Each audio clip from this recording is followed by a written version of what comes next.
ಪರಮೇಶ್ವರ ವಾಗ್ದೇವಿ ಲಲಿತಾಂಬೆಯ ಪಾದಕ್ಕೆ ನಮಸ್ಕಾರವನ್ನ ಮಾಡ್ತಾ, ಗುರು ಹಿರಿಯರನ್ನ ಆರಾಧ್ಯ ದೇವರನ್ನ ಮನಸ್ಸಲ್ಲಿ ಸ್ಮರಣೆಯನ್ನ ಮಾಡ್ತಾ ಇವತ್ತಿನ ತರಗತಿಯನ್ನ ಪ್ರಾರಂಭ ಮಾಡೋಣ.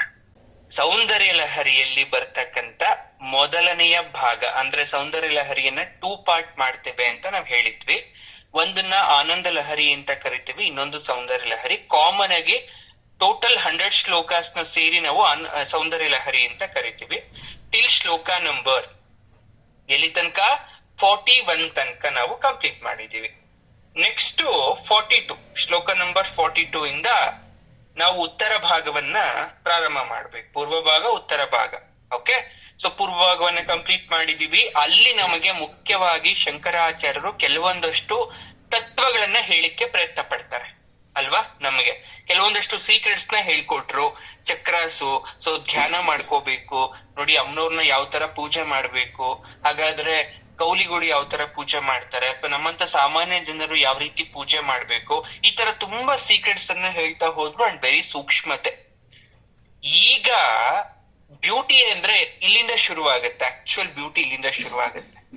ಯಾಕೆಂದ್ರೆ ಅಮ್ಮನವ್ರ ಬಗ್ಗೆ ಕಂಪ್ಲೀಟ್ ಆಗಿ ಹೋಗ್ಲಿರ್ಲಿಲ್ಲ, ಇಲ್ಲಿಂದ ಶುರು ಮಾಡ್ತಾರೆ ನೋಡಿ ಸೌಂದರ್ಯ. ಆ ಸೌಂದರ್ಯವನ್ನ ಶುರು ಮಾಡೋದು 42ನೇ ಶ್ಲೋಕದಿಂದ. ಯಾರು? ಶಂಕರಾಚಾರ್ಯರು. ಸೊ ನಮ್ಮ ಒಂದು ಬಿಲೀವ್ನೆಸ್ ಏನು, ಸ್ಟಾರ್ಟಿಂಗ್ ಪಾರ್ಟ್ ಏನಿದೆ ಅದು ದೈವ ರಚನೆ. ಸೊ ಈ 42ರಿಂದ ಏನ್ ಬರೀತಾರೆ, ಸೊ ಅದೆಲ್ಲ ಶಂಕರಾಚಾರ್ಯರ ಸ್ವರಚಿತ ಅಂತ ಕೂಡ ನಮ್ಮ ಒಂದು ನಂಬಿಕೆ. ಸೊ ಹಾಗಾಗಿ ತಮ್ಮ ಒಂದು ದೇವರ ಮೇಲೆ ಅಥವಾ ದೇವಿ ಮೇಲೆ ಇರ್ತಕ್ಕಂಥ ಭಕ್ತಿಯನ್ನ, ಆಕೆಯನ್ನು ನೋಡಿದ ಪರಿಯನ್ನ ಶಂಕರಾಚಾರ್ಯರು ಇಲ್ಲಿ ವಿಶೇಷವಾಗಿ ವರ್ಣಿಸ್ತಾ ಹೋಗ್ತಾರೆ. ಯಾವ ರೀತಿ ನೋಡಿ, ಫಸ್ಟ್ ಅವ್ರು ಶಂಕರಾಚಾರ್ಯರು ಏನ್ ಮಾಡ್ತಾರೆ ಅಂದ್ರೆ ನೋಡಿ, ಲಲಿತಾ ಸಹಸ್ರನಾಮದಲ್ಲಿ ಒಂದು ನಾಮ ಬರುತ್ತೆ, ಚಿದಗ್ನಿಕುಂಡ ಸಂಭೂತ. ಹೇಳಿದ್ದೀರಾ? ಚಿದಗ್ನಿಕುಂಡ ಸಂಭೂತ ಅಂದ್ರೆ ಏನು? ಅಗ್ನಿಕುಂಡದಿಂದ ದೇವಿ ಉದ್ಭವರಾದ್ರು ಅಂತ ಅದ್ರ ಅರ್ಥ. ಒಂದು ಅಗ್ನಿ ಇರುತ್ತೆ, ಅಗ್ನಿಯಿಂದ ದೇವ್ರು ಹುಟ್ಟಿದ್ರು ಅಂತ. ಈಗ ಅಗ್ನಿಯಿಂದ ಮೇಲಕ್ ಬರ್ಬೇಕಾದ್ರೆ ಮೊದಲು ಯಾವ ಭಾಗ ಬರ್ಬೇಕು? ಶಿರಸ್ಸು ಬರ್ಬೇಕು, ಅಂದ್ರೆ ತಲೆ ಭಾಗ ಮೊದಲು ಉದ್ಭವ ಆಗ್ಬೇಕು. ಭೂಮಿ ಮೇಲೆ ಯಾವುದೇ ಪ್ರಾಣಿ ಆದ್ರೂ ಕೂಡ ಮೊದ್ಲು ಯಾವ್ದು ಬರ್ಬೇಕು ಹೊರಗಡೆ ಅಂತ ಹೇಳ್ತಾರೆ? ತಲೆ ಬರ್ಬೇಕು ಅಂತ ಹೇಳ್ತಾರೆ. ಶಿರಸ್ಸೇ ಪ್ರಧಾನ. ಶಿರಸ್ ಎಂಟರ್ ಆಗಿದೆ ಅಂದ್ರೆ ಭೂಮಿಗೆ ಆ ಯೋನಿ ಒಂದು ಪ್ರವೇಶ ಮಾಡಿದೆ ಅಂತ ಅರ್ಥ ಆಗುತ್ತೆ. ಹಾಗಾಗಿ ಶಂಕರಾಚಾರ್ಯರು ಏನ್ ಮಾಡಿದ್ರು ಗೊತ್ತಾ? ಹೇಗೆ ಚಿದಗ್ನಿಕುಂಡ ಸಂಭೂತಳೋ, ಯಾವ ರೀತಿ ಮೊದ್ಲು ಅಗ್ನಿಯಿಂದ ಉದ್ಭವ ಆಗ್ಬೇಕಾದ್ರೆ ತಲೆ ಬಂತು, ಕೈ ಬಂತು, ಕಾಲ್ ಬಂತು, ದೇಹದ ಅನಾಭಾಗ ಬಂತು. ಹಾಗಾಗಿ ಅವ್ರು ಏನ್ ಮಾಡ್ತಾರೆ, ಶರೀರವನ್ನ ಅವರೋಹಣ ಕ್ರಮದಲ್ಲಿ ಅಂದ್ರೆ ಶಿರಸ್ಸಿನಿಂದ ಪಾದದವರೆಗೆ ವರ್ಣಿಸ್ತಾ ಹೋಗ್ತಾರೆ. Okay, so top to bottom ಅಂತ ಕರಿತೀವಿ. ಮೊದಲು ತಲೆ ಆಗ್ತಾ ಒಂದೊಂದೇ ಭಾಗವನ್ನ ವರ್ಣಿಸ್ತಾ ಕಡೆಗೆ ಪಾದದ ಹತ್ರ ಬರ್ತಾರೆ ಶಂಕರಾಚಾರ್ಯರು. ಹಾಗಾದ್ರೆ ಈ 42ನೇ ಶ್ಲೋಕದಲ್ಲಿ ನಾವು ಏನನ್ನ ತಿಳ್ಕೊಂತಾ ಇದ್ದೀವಿ ಅಂದ್ರೆ ದೇವಿಯ ಕಿರೀಟದ ವರ್ಣನೆಯನ್ನ ತಿಳ್ಕೊಂತಾ ಇದ್ದೇವೆ. ನೋಡಿ, ಅಮ್ಮನವರ ಕಿರೀಟ. ಏನ್ ಶಕ್ತಿ ಇರುತ್ತೆ ಕಿರೀಟಕ್ಕೆ? ಯಾಕೆ ಅಮ್ಮನವರಿಗೆ ಕಿರೀಟವನ್ನ ಧಾರಣೆಯನ್ನ ಮಾಡ್ಬೇಕು, ಅಥವಾ ಯಾಕೆ ಧರಿಸ್ಕೊಂಡಿರ್ತಾರೆ? ಅಲಂಕಾರಕ್ಕೋಸ್ಕರನ ಅಥವಾ ಯಾವ ಉದ್ದೇಶದಿಂದ ಅನ್ನುವುದೇ ಈ 42ನೇ ಶ್ಲೋಕ. ಯಾವುದು? ಗತೈರ್ಮಾಣಿಕ್ಯತ್ವಂ ಗಗನಮಣಿ ಭಿಸ್ಸಾಂದ್ರ ಘಟಿತಂ. ಆ ಶ್ಲೋಕ ಇದೆಯಲ್ಲ, ಆ ಶ್ಲೋಕ ತಿಳ್ಕೋಣ. ಹಾಗಾದ್ರೆ ಏನ್ ಹೇಳ್ತಾ ಇದಾರೆ ಕಿರೀಟದ ಬಗ್ಗೆ ಅಂತ ನೋಡಿ. ಒಂದು ಯಾವುದೇ ಒಂದು ವಸ್ತುವನ್ನ ವರ್ಣನೆ ಮಾಡ್ಬೇಕಾದ್ರೆ, ಅದರ ಬ್ಯೂಟಿವನ್ನ ಎಕ್ಸ್ಪ್ಲೈನ್ ಮಾಡ್ಬೇಕಾದ್ರೆ ಕೆಲವೊಂದಷ್ಟು ವಿಶೇಷವಾದಂತ ವರ್ಡ್ಸ್ ಅಥವಾ ಪದಗಳನ್ನ ಯೂಸ್ ಮಾಡ್ಬೇಕು. ಎಕ್ಸಾಂಪಲ್, ಯಾವ್ದೋ ಒಂದ್ ಮಗುನ ನಾನು ಹೊಗಳಬೇಕು ಅಂದಾಗ, ಎಷ್ಟು ಮುದ್ದಾಗಿದೆ, ಬಾಲ ಶಿವನ್ ತರ ಇದೆ, ಚಂದ್ರನ್ ತರ ಪಳಪಳ ಅಂತ ಹೊಳಿತಾ ಇದೆ, ತುಂಬಾ ಹೂ ನಗ್ದಂಗ್ ನಗ್ತಾ ಇದೆ, ಮುಟ್ಟಿದ್ರೆ ನಲ್ಗುತ್ತೇನೋ ಅನ್ನಗಿದೆ ಅಂತ ಯಾವ ರೀತಿ ನಾವು ಒಂದು ವರ್ಣನೆಯನ್ನ ಮಾಡ್ಬೇಕಾದ್ರೆ ವಿಶೇಷವಾದ ಪದವನ್ನು ಉಪಯೋಗ ಮಾಡ್ತೀವಿ, ಅದೇ ತರನೇ ಇಲ್ಲಿ ವಿಶೇಷವಾಗಿ ವರ್ಣನೆ ಮಾಡ್ತಾ ಹೋಗ್ತಾರೆ. ಹೇಗೆ ನೋಡಿ, ಚಂದ್ರಖಂಡವನ್ನ ನೋಡಿದಾಗ ನಮಗೆ, ಅಂದ್ರೆ ಚಂದ್ರ ಇಲ್ಲಿ ಕೂತ್ಕೊಂಡು ಭೂಮಿ ಮೇಲೆ ಕೂತ್ಕೊಂಡು ಹಾಗೆಯೇ ಚಂದ್ರನ ಕಡೆ ನೋಡಿದಾಗ ಯಾವ ರೀತಿ, ಅಷ್ಟು ಚಂದ್ರ ಅಷ್ಟು ಚೆನ್ನಾಗಿದ್ಯಲ್ಲ, ಅಷ್ಟು ಇಷ್ಟು ಶ್ವೇತವರ್ಣದಿಂದ ಇದೆಯಲ್ಲ, ವೈಟ್ ಕಲರ್ ಆಗಿದೆಯಲ್ಲ, ಹಾಗಾದ್ರೆ ಅಲ್ಲಿ ಏನಿರ್ಬೋದು ಅಂತ ಒಂದು ಆಲೋಚನೆ ಬರುತ್ತೋ, ಅದೇ ತರನೇ ಅಮ್ಮನವರ ಕಿರೀಟದಲ್ಲಿ ಏನಿರ್ಬೋದು ಅನ್ನೋ ಸಂದೇಹ ಬರುತ್ತೆ. ಹಾಗಾದ್ರೆ ಸಂದೇಹಕ್ಕೆ ಉತ್ತರ, ಆನ್ಸರ್ ಏನು, ಹೇಗಿರ್ಬೋದು ನೋಡಿ. ಕುರುವಿಂದ ಮಣಿಶ್ರೇಣಿ ಕನತ್ ಕೋಟಿರ ಮಂಡಿತ ಅಂತ ಲಲಿತಾ ಸಹಸ್ರದಲ್ಲಿ ಬರೀ ಒಂದು ಲೈನಲ್ಲಿ ಹೇಳ್ಬಿಡ್ತೀವಿ, 4th ಲೈನಲ್ಲಿ. ಅಲ್ಲಿ ಯಾಕೆ ಆತರ ಹೇಳಿದ್ರು ಅಂದ್ರೆ ಅಲ್ಲೂ ಕಿರೀಟನೇ ವರ್ಣನೆ ಮಾಡಿದ್ದು, ಅಮ್ಮನವ್ರ ಕಿರೀಟ. ಅಷ್ಟ್ರಲ್ಲೇ ಅರ್ಥ ಮಾಡ್ಕೋಬೇಕು ನಾವು. ಕುರುವಿಂದ ಮಣಿ ಶ್ರೇಣಿ ಕನತ್ ಕೋಟಿರ ಮಂಡಿತ, ಮುಗಿಸ್ಬಿಟ್ರವ್ರಲ್ಲಿ. ಯಾಕಂದ್ರೆ ಸಹಸ್ರನಾಮ, ಅವನವ್ರ ನಾಮ ಮಾತ್ರ ಹೇಳ್ಬೇಕು. ಅದ್ರ ಅರ್ಥ ಪ್ರಕಾಶಮಾನವಾದ ಕಿರೀಟವನ್ನ ಧರಿಸಿರುವವಳು. ಪದ್ಮರಾಗ ಶಿಲಾದರ್ಶ ಅಂದ್ರೆ ಏನು ಅಂದ್ರೆ, ಪದ್ಮರಾಗ ಮಣಿಗಳು ರತ್ನಗಳಲ್ಲೇ ಶ್ರೇಷ್ಠವಾದದ್ದು. ಸರ್, ಕೌಸ್ತುಭ ಮಣಿ ಶ್ರೇಷ್ಠ ಅಂತಾರೆ, ನೀಲಮಣಿ ಶ್ರೇಷ್ಠ ಅಂತಾರೆ, ಪಚ್ಚೆ ಮರಕತ ಹವಳ ಶ್ರೇಷ್ಠ ಅಂತಾರೆ. ನೋಡಿ, ಎಲ್ಲ ಶ್ರೇಷ್ಠನೇ, ಯಾಕಂದ್ರೆ ಅದೆಲ್ಲ ವಿಶೇಷವಾಗಿ ದೊರಕತಕ್ಕಂಥ ಮಣಿಗಳು. ಆದರೆ ಎಲ್ಲ ಮಣಿಗಳಿಗಿಂತ ಈ ಪದ್ಮರಾಗ ಮಣಿಗಳು ಬಹಳ ಶ್ರೇಷ್ಠ ಅಂತ ಕರಿತೀವಿ. ಕುರುವಿಂದ, ಕುರುವಿಂದ ಇಸ್ ಆಲ್ಸೋ ಮಣಿ, ಅದು ಕೂಡ ಮಣಿನೇ. ಮಣಿ ಹೆಸರೇ ಕುರುವಿಂದ ಅಂದ್ರೆ ಅದು ಕೂಡ ಉತ್ತಮ ದರ್ಜೆ, ಅಂದ್ರೆ ಹೈ ಕ್ವಾಲಿಟಿ ಮಣಿಗಳದೆಲ್ಲ. ಈಗ ನೀವೊಂದ್ ಮುತ್ತಿನ ಓಲೆ ಜುಮ್ಕಿ ಮಾಡಿಸ್ಕೋಬೇಕು ಅಂದ್ರೆ ಮುತ್ತಿಗೂ ಕೂಡ ಲೆಕ್ಕ ಹಾಕ್ತಾರೆ. ಯಾಕೆ? ಮುತ್ತು ತುಂಬಾ ಪ್ರೀಶಿಯಸ್ ಅಂತ. ಚಿನ್ನ ಬೇರೆ, ಅದು ಹೊಳಿಯಲ್ಲ, ಬಟ್ ಆದ್ರೆ ಮುತ್ತು ಮಾಡಿಸ್ಕೊಂತೀರ ಆಸೆಯಿಂದ. ಯಾಕೆ ಹೇಳಿ? ಮುತ್ತು ಕೂಡ ಬೆಲೆ ಇದೆ. ಅದೇ ತರ ಕುರುವಿಂದ ಅನ್ನೋದು ಕೂಡ ಮಣಿ, ಪದ್ಮರಾಗ ಅನ್ನೋದು ಕೂಡ ಮಣಿ, ಎರಡೂ ಕೂಡ ಬಹಳ ಶ್ರೇಷ್ಠ. ಸರ್, ಹಾಗಾದ್ರೆ ಈ ಪದ್ಮರಾಗ ಮಣಿ ಹೇಗಿರುತ್ತೆ ನೋಡಿ. ಕೆಂಪು ಮಾಣಿಕ್ಯ ನೀವ್ ಏನ್ ನೋಡ್ತೀರಾ, ಕೆಂಪು ಮಾಣಿಕ್ಯ ಅಂದ್ರೆ ಹೊಳಿತಕ್ಕಂಥದ್ದು, ಒಂದು ಹವಳ ಗೊತ್ತಲ್ಲ, ಕೆಂಪಗಿರತ್ತೆ. ಅದೇ ತರ ಈ ಪದ್ಮದ ಆಕಾರದಲ್ಲಿ ಹೊಳಿತಾ ಇರುತ್ತೆ. ಪದ್ಮದ ಆಕಾರ ಅಂದ್ರೆ ಏನು? ಕಮಲದ ಶೇಪ್ ಅಲ್ಲಿ ಇರುತ್ತೆ ಆ ಮಣಿಗಳು. ಅದು ಹೊಳೆಯೋದ್ರಿಂದ ಅದನ್ನ ನೀವು ತಗೊಂಡೋಗಿ ಚಿನ್ನದ ಕಿರೀಟದಲ್ಲಿ ಏನಾದ್ರೂ ಇಟ್ರೆ, ಅದನ್ನ ಅಮ್ಮನವ್ರ ತಲೆ ಮೇಲೆ ಧರಿಸಿದಾಗ ಅದು ಪಳಪಳಪಳ ಅಂತ ಹೊಳಿತಾ ಅದರ ಶೋಭೆಯನ್ನ ಹೆಚ್ಚಿಸುತ್ತೆ. ಹಾಗಾಗಿ ವಿಶೇಷವಾಗಿ ಅಮ್ಮನವರ ಕಿರೀಟದಲ್ಲಿ ಪದ್ಮರಾಗ ಮಣಿ, ಕುರುವಿಂದ ಮಣಿಯನ್ನ ಜೋಡಿಸಿರ್ತಾರಂತೆ. ಈ ಕುರುವಿಂದ ಪದ್ಮರಾಗ ಎರಡು ಆಲ್ಮೋಸ್ಟ್ ಸಿಮಿಲರ್, ಅರ್ಥ ಆಗ್ತಾ ಇದ್ಯಾ? ಅದನ್ನ ತಾಯಿ ಧರಿಸ್ಕೊಂಡಿದ್ದಾರೆ, ಅದಕ್ಕೆ ಅಮ್ಮ ಶೋಭಿಸ್ತಾ ಇದ್ದಾರೆ, ಫಳಫಳ ಅಂತ ಹೊಳಿತಾ ಇದೆ. ಅಷ್ಟೇನಾ? ಇಲ್ಲ, ಇನ್ನೂ ವಿಶೇಷ. ಏನು ವಿಶೇಷ ನೋಡಿ.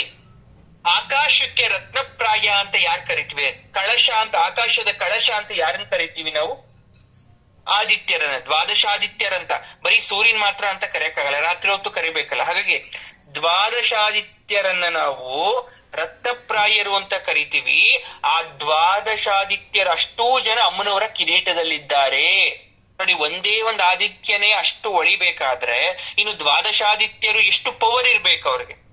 ಅಷ್ಟೂ ಜನ ಬಂದು ಕಿರೀಟದಲ್ಲಿ ಇರೋದ್ರಿಂದ ಅಮ್ಮನವರ ಕಿರೀಟದ ಪವರ್ ಎಷ್ಟಿರ್ಬೋದು.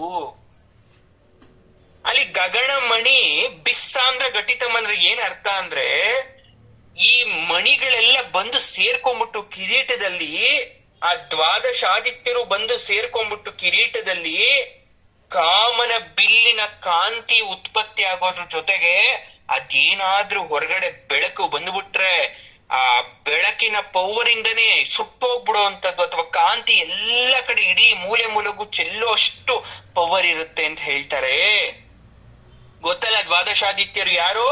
ಇಂದ್ರ, ಧಾತ, ಪರ್ಜನ್ಯ, ತ್ವಷ್ಟ, ಪೂಷ, ಆರ್ಯಮ, ಭಗ, ವಿವಸ್ವಂತ, ವಿಷ್ಣು, ಅಂಶುಮಂತ, ವರುಣ, ಮಿತ್ರ. ನೋಡಿ, ವರ್ಷದಲ್ಲಿ 12 ತಿಂಗಳು. ಇದೆಲ್ಲ ನಿಮಗೆ ಬೇಸಿಕ್ ನಾಲೆಜ್ ಗೊತ್ತಿರ್ಬೇಕು, ಸ್ಕೂಲಲ್ಲಿ ಹೇಳ್ಕೊಡಲ್ಲ ಇದನ್ನೆಲ್ಲ, ದೊಡ್ಡವರಾಗಿ ನಿಮ್ಗೆ ಗೊತ್ತಿರ್ಬೇಕು ಅಲ್ವಾ? ಜನವರಿಯಿಂದ ಡಿಸೆಂಬರ್ ತನಕ 12 ಮಂತ್ಸ್, 12 ತಿಂಗಳಿದೆ ಅಲ್ವಾ? ಇವಾಗ ಅಕ್ಟೋಬರ್ ಅಂದ್ರೆ 10ನೇ ತಿಂಗಳು. ನೋಡಿ, ಪ್ರತಿಯೊಂದು ತಿಂಗಳಿಗೂ ಒಬ್ಬೊಬ್ಬ ಆದಿತ್ಯ ನಾಯಕ ಆಗಿರ್ತಾರೆ, ಓಕೆನಾ, ಲೀಡರ್ ಆಗಿರ್ತಾರೆ. ಹಾಗೆ ಈ 12 ಆದಿತ್ಯರು ಕೂಡ ಅಧಿಪತಿಗಳು. ಒಂದೊಂದು ತಿಂಗಳಿಗೆ ಆಯಾ ಮಾಸಕ್ಕೆ ಅವರು ಕ್ಷೇಮವನ್ನ ಉಂಟು ಮಾಡೋದು. ಹಾಗಾಗಿ ದ್ವಾದಶಾದಿತ್ಯರನ್ನ ಯಾಕೆ ನೆನ್ಪು ಮಾಡ್ಕೋಬೇಕು, ಪೂಜೆ ಮಾಡ್ಬೇಕು ಅಂದ್ರೆ, ಆ ತಿಂಗಳಲ್ಲಿ ಅವರೇ ಅಧಿಪತಿ ಆಗಿರೋದ್ರಿಂದ ಅವ್ರನ್ನ ನಾವು ಆರಾಧನೆ ಮಾಡೋದ್ರಿಂದ ನಮ್ಗೆ ಒಳ್ಳೇದ್ ಮಾಡ್ತಾರೆ. ನೋಡಿ, ನಾವು ಋತು ಬದಲಾವಣೆ ಅಂತ ಕರಿತೀವಿ, ಎನ್ವೈರನ್ಮೆಂಟಲ್ ಚೇಂಜಸ್ ಅಂತ ಕರಿತೀವಿ. ನೋಡಿ, ಈಗ ಮಳೆ ಬರ್ತಾ ಇದೆ ಅಲ್ವಾ? ಸೊ ಆಲ್ರೆಡಿ ಹಿಂಗಾರ್ ಸ್ಟಾರ್ಟ್ ಆಗಿರೋ ತರ ಅನಿಸ್ತಾ ಇದೆ. ಅಂದ್ರೆ ಮಾನ್ಸೂನ್ ಹೋಗಿ ಮತ್ತೆ ಹಿಂಗಾರ್ ಬರುತ್ತೆ. ಸೊ ಹಿಂಗಾರ್ ಬಂದಿರೋ ತರ ನಮ್ಗೆ ಆಲ್ರೆಡಿ ಮಳೆ ಸುರಿತಾ ಇದೆ. ಇನ್ನು ಇದು ದೀಪಾವಳಿ ಆದ್ಮೇಲೆ ಹಿಂಗಾರ್ ಶುರುವಾಗ್ಬೇಕಿತ್ತು, ಬಟ್ ಈಗಲೇ ಶುರುವಾಗಿದೆ. ಅಂದ್ರೆ ಇದು ಋತು ಬದಲಾವಣೆ, ಅಂದ್ರೆ ಎನ್ವೈರನ್ಮೆಂಟಲ್ ಚೇಂಜಸ್ ಅಂತ ಕರಿತೀವಿ. ಇದ್ ಯಾಕಾಯ್ತು? ಬಿಕಾಸ್ ಆ ಗ್ರಹದ ಪ್ರಭಾವದಿಂದ ಕೂಡ ಇರುತ್ತೆ, ಅಥವಾ ದ್ವಾದಶಾದಿತ್ಯರ ಒಂದು ಪವರ್ ಇಂದ ಇರುತ್ತೆ. ಅರ್ಥ ಆಗುತ್ತಾ? ಸೊ ಇವತ್ತು ಅಂಶುಮಂತ 10ನೇ ತಿಂಗಳಲ್ವಾ? ಸೊ ಅಂಶುಮಂತ ಅಂತಕ್ಕಂಥ ಆದಿತ್ಯ ಏನ್ ಮಾಡ್ತಾ ಇರ್ತಾನೆ, ಈ ತಿಂಗಳು ಪೂರ್ತಿ ಅವನ್ ಪವರ್ ಅಲ್ಲಿ ಇರುತ್ತೆ. ಸೂರ್ಯ ಒಬ್ಬನೇ, ಆದ್ರೆ ಆ ಒಬ್ಬೊಬ್ರು ಒಂದೊಂದು ತಿಂಗಳಿಗೆ ನಾಯಕರಾಗಿರ್ತಾರೆ. ಅರ್ಥ ಆಗ್ತಾ ಇದ್ಯಾ? ಈ ರೀತಿ ಋತು ಬದಲಾವಣೆಗೆ ಕಾರಣಕರ್ತರು ಅವರು. ಈ ಇಷ್ಟೋ ಜನ 12 ದ್ವಾದಶಾದಿತ್ಯರನ್ನ ಜಗನ್ಮಾತೆ ಏನ್ ಮಾಡಿದ್ದಾರೆ, ತಮ್ಮ ಕಿರೀಟದಲ್ಲಿ ಧರಿಸ್ಕೊಂಡಿದ್ದಾರೆ. ಹಾಗಾಗಿ ಗಗನಮಣಿ ಬಿಸಾಂದ್ರ ಅಂದ್ರೆ ಆಕಾಶನೇ ಆ ಬೆಳಕಿಂದ ಬಿರುಗ್ ಬಿಡೋ ತರ. ಈಗ ಸಿಡ್ಲು ಗುಡುಗು ಬಂದಾಗ ಯಾವ ತರ ಮೋಡ ಮೋಡ ಟಚ್ ಆಗಿ ಶಬ್ದ ಬರುತ್ತೆ, ಗುಡುಗ್ ಬರುತ್ತೆ, ಅವಾಗ ಏನಾಗುತ್ತೆ, ಚೆದ್ರುತ್ತೆ ಮೋಡ.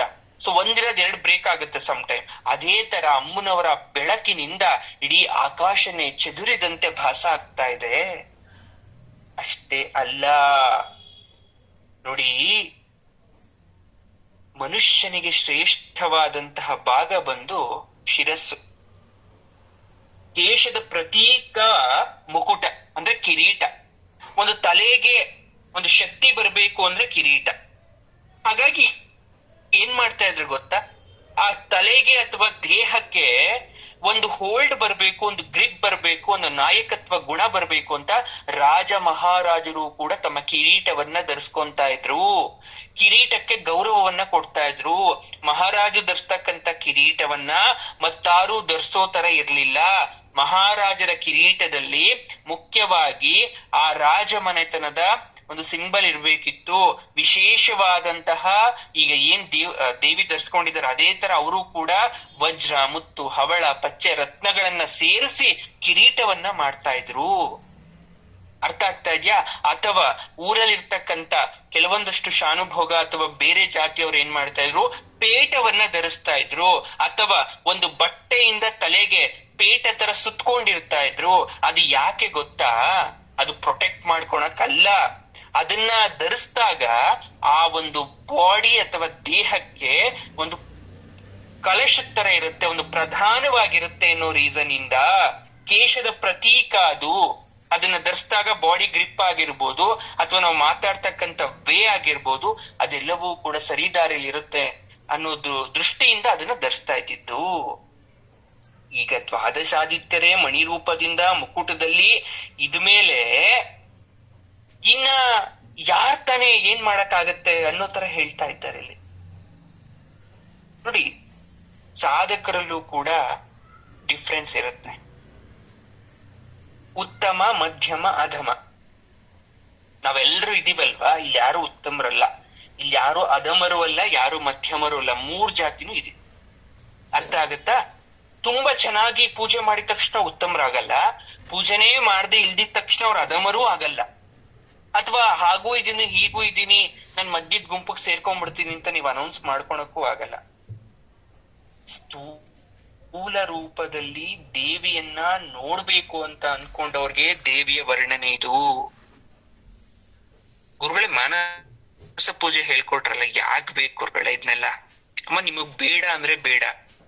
ಯಾರಿಗೆ ಅಮ್ಮನವರನ್ನ ಸ್ಥೂಲ ರೂಪದಲ್ಲಿ ನೋಡ್ಬೇಕು ಅಂದ್ರೆ ಡೈರೆಕ್ಟ್ ಆಗಿ ನನ್ ನೋಡ್ಬೇಕು ಅಥವಾ ನನಗೆ ಅದು ಕಾಣಿಸ್ಬೇಕು ಒಂದ್ಸಲನಾದ್ರೂ ಲೈಫ್ ಅಲ್ಲಿ, ಜಸ್ಟ್ ಒಂದು ಫ್ರಾಕ್ಷನ್ ಆಫ್ ಸೆಕೆಂಡ್ಗಾದ್ರೂ ಅಮ್ಮನವರು ನನ್ ಕಣ್ಮುಂದೆ ಪಾಸ್ ಆಗಬೇಕು, ಅದು ನನ್ಗೆ ದೊಡ್ಡ ಕನಸು. ಮಾನಸದಲ್ಲಿ ದೇವ್ರು ಕಾಣಿಸ್ತಾನೆ ಇಲ್ಲ ಅಂತಲ್ಲ, ಬಟ್ ಆದ್ರೂ ಒಂದು ಫ್ರಾಕ್ಷನ್ ಆಫ್ ಸೆಕೆಂಡ್ ಅಲ್ಲಿ ಆದ್ರೂ ನನ್ಗೆ ಅಮ್ಮ ಸ್ಥೂಲ ರೂಪದಲ್ಲಿ ಕಾಣಿಸ್ಬೇಕಂದ್ರೆ ನನ್ ಕಣ್ಣು ಬಿಟ್ಟು ನೋಡ್ಬೇಕು, ಕಣ್ಣು ಮುಚ್ಕೊಂಡಲ್ಲ. ಈ ಕಣ್ಣು ಬಿಟ್ಟು ನೋಡೋದಿದೆಯಲ್ಲ ಸ್ಥೂಲ ರೂಪ, ಇದು ಕಾಣಿಸುತ್ತೆ, but very very difficult process. ಅಷ್ಟು ಈಸಿ ಅಲ್ಲ. ಸೂಕ್ಷ್ಮ ರೂಪದ ವರ್ಣನೆ ಬೇಗ ಕಾಣಿಸುತ್ತೆ ಸಾಧಕರಿಗೆ. ಅವ್ರಿಗೂ ಕಾಣಿಸ್ಬೇಕು, ಇವ್ರಿಗೂ ಕಾಣಿಸ್ಬೇಕು ಅಂದ್ರೆ you need to work hard ಅನ್ನೋ ತರ ಇಲ್ಲಿ ನೀವು ಸಾಕಷ್ಟು ಎಡರು ತೊಡರು ಕಷ್ಟ ಕಾರ್ಪಣ್ಯಗಳನ್ನ ಎದುರಿಸ್ಬೇಕು. ನಿಮ್ ಕಣ್ಣಲ್ಲಿ ನೀರ್ ಬರ್ಬೇಕು, ಬದುಕ್ಲೇಬಾರ್ದು ಅನ್ನೋಷ್ಟು ಕಷ್ಟ ಬಂದಿರ್ಬೇಕು, ಎಲ್ಲಾ ರೀತಿ ಅನುಭವ ಆಗಿರ್ಬೇಕು, ಆಮೇಲೆ ಸ್ಥೂಲ ರೂಪದಲ್ಲಿ ಕಾಣಿಸೋದು. ಸುಖದಲ್ಲಿ ಇರೋರ್ಗೆ ಸ್ಥೂಲ ರೂಪ ಅಷ್ಟು ಬೇಗ ಕಾಣಿಸೋದಿಲ್ಲ. ಹಾಗಾಗಿ ನಾನು ಹೇಳ್ತಾ ಇರ್ತೀನಿ, ನಿಮ್ಗೆ ಯಾರಿಗೆಲ್ಲ ಕಷ್ಟ ಬಂದಿದ್ಯಾ ಚಿಂತೆ ಮಾಡ್ಬೇಡಿ. ಅಥವಾ ಬದುಕಲ್ಲಿ ಕಷ್ಟದಿಂದ ಬಂದು ಅಟ್ಲೀಸ್ಟ್ ಈಗ್ಲಾದ್ರೂ ಒಂದು ಸ್ಟೇಜ್ ಅಲ್ಲಿ ಇದ್ದೀರಾ, ಶುಡ್ ಬಿ ಹ್ಯಾಪಿ. ಸೊ ಯಾಕಂದ್ರೆ ಏನೇ ಒಂದು ಕಷ್ಟ ಬಂದ್ರು ಕಾರ್ಪಣ್ಯ ಬಂದ್ರು ಎಲ್ಲದಕ್ಕೂ ಒಳ್ಳೇದಕ್ಕೆ. ಶಂಕರ ಭಗವತ್ಪಾದರು ದೇವಿ ಕಿರೀಟವನ್ನ ವರ್ಣನೆ ಮಾಡ್ಬೇಕಾದ್ರೆ ಯೋಚನೆ ಮಾಡ್ತಾರಂತೆ, ಪಾದದಿಂದ ವರ್ಣನೆ ಮಾಡಬಹುದಾ? ಬೇಡ ಬೇಡ ಬೇಡ, ತಲೆಯಿಂದ ಶುರು ಮಾಡಿ ಕಡೆಗೆ ನೀನ್ ತಲೆಯಲ್ಲಿ ದರ್ಶನ ಕೊಡದಿದ್ರು, ಕೈಲಿ ದರ್ಶನ ಕೊಡದಿದ್ರು, ನಿನ್ ಮುಖ ದರ್ಶನ ಕೊಡದೇ ಇದ್ರು, ನೀನ್ ಏನೂ ದರ್ಶನ ಕೊಡದೇ ಇದ್ರು, ನಿನ್ ಪಾದ ಒಂದ್ ದರ್ಶನ ಕೊಟ್ಬಿಟ್ರೆ ಸಾಕು. ಹಾಗಾಗಿ ತಲೆಯಿಂದ ಶುರು ಮಾಡ್ತೀನಿ, ಅಲ್ಲಿಂದ ಬರ್ತೀನಿ, ಅಲ್ಲಿ ಯಾವ್ದಕ್ಕೂ ಕರಗ್ಲಿಲ್ವಾ ಮನಸ್ಸು, ಪಾದಕ್ ಹತ್ರ ಬರ್ತೀನಿ, ನಿನ್ ಪಾದನಾದ್ರೂ ತೋರ್ಸ್ಬಿಡು ಅನ್ನೋ ಉದ್ದೇಶಕ್ಕೆ ತಲೆಯಿಂದ ಪಾದ ತನಕ ವರ್ಣನೆ ಮಾಡಿದ್ದಾರೆ. ಹಾಗಾಗಿ ನಾವು ಕೇಳ್ಕೊಳೋದಿಷ್ಟೇ, ಅಮ್ಮ ನೀನೇನು ದರ್ಶನ ಕೊಡ್ದಿದ್ರು ನಿನ್ ಪಾದನಾದ್ರೂ ದರ್ಶನ ಕೊಡು ಅಂತ ಕೇಳ್ಕೋಬೇಕಮ್ಮನ್ನ. ರತ್ನ ಕಿರೀಟವನ್ನ ಯಾಕೆ ಆ ಒಂದು ಮಟ್ಟಕ್ಕೆ ವರ್ಣಿಸ್ತಾ ಇದ್ದಾರೆ ಅಂದ್ರೆ, ಬ್ರಹ್ಮಾಂಡ ಸ್ವರೂಪಿಣಿ ಅಂತ ಕರಿತೀವಿ ಜಗನ್ಮಾತೆಯನ್ನ. ಆ ಬ್ರಹ್ಮಾಂಡ ಸ್ವರೂಪಿಣಿ ವಿಶ್ವ ವಿರಾಟ ರೂಪದಲ್ಲಿ ಶರೀರದಲ್ಲಿ ಧರಿಸಿರ್ತಕ್ಕಂಥದ್ದು ನಮ್ಮ ಕಣ್ಣಲ್ಲಿ ನೋಡಕ್ಕೂ ಆಗಲ್ಲ, ಅದನ್ನ ಎಕ್ಸ್ಪ್ಲನೇಷನ್ ಕೊಡಕ್ಕೂ ಆಗಲ್ಲ. ಅಂತ ವಿಶ್ವ ವಿರಾಟ ರೂಪದಲ್ಲಿ ತಾಯಿಗೆ ಪ್ರಧಾನವಾಗಿರ್ತಕ್ಕಂಥದ್ದು ಕಿರೀಟ. ಆ ವಿಶ್ವ ವಿರಾಟ ರೂಪದಲ್ಲಿ ಯಾವ್ದು ಗೊತ್ತಾ ತಾಯಿಯ ಕಿರೀಟ? ಆಕಾಶವೇ ತಾಯಿಯ ಕಿರೀಟ ಆಗುತ್ತೆ ವಿರಾಟ ರೂಪದಲ್ಲಿ.